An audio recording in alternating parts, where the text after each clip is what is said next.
हम डिस्कस करेंगे इंशाल्लाह ताला अकाउंट रिसीवेबल और अकाउंट्स पेएबल की जो एजिंग बनाई जाती है डेटर्स और क्रेडिटर्स की, वो एक्सेल के अंदर इफ एंड के फंक्शन से हम डिस्कस करेंगे कि कैसे बनाई जाती है। सबसे पहले इफ एंड फंक्शन में होता क्या है, सबसे वो मल्टीपल लॉजिकल टेस्ट आप दे सकते हैं उसके अंदर। पहले हमने इफ का फंक्शन सीखा था और उससे इनकम टैक्स कैलकुलेटर बनाया था।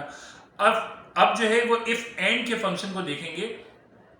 इफ एंड में ये होता है कि आप एक से ज्यादा लॉजिकल टेस्ट दे सकते हैं। लॉजिकल टेस्ट 1 दे सकते हैं, लॉजिकल टेस्ट 2 दे सकते हैं और इसी तरह मल्टीपल लॉजिकल टेस्ट दे सकते हैं। देन उसके बाद आप वैल्यू फॉल्स देंगे और वैल्यू ट्रू देंगे सॉरी, और एंड में आप वैल्यू फॉल्स देंगे।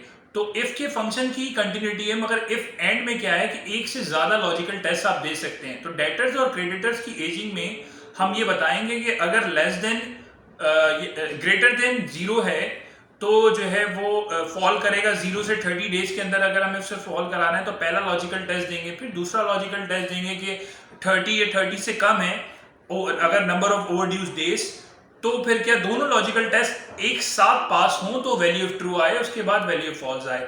तो बेसिकली होता क्या है कि दोनों लॉजिकल टेस्ट का पास होना एट द सेम टाइम जरूरी होता है।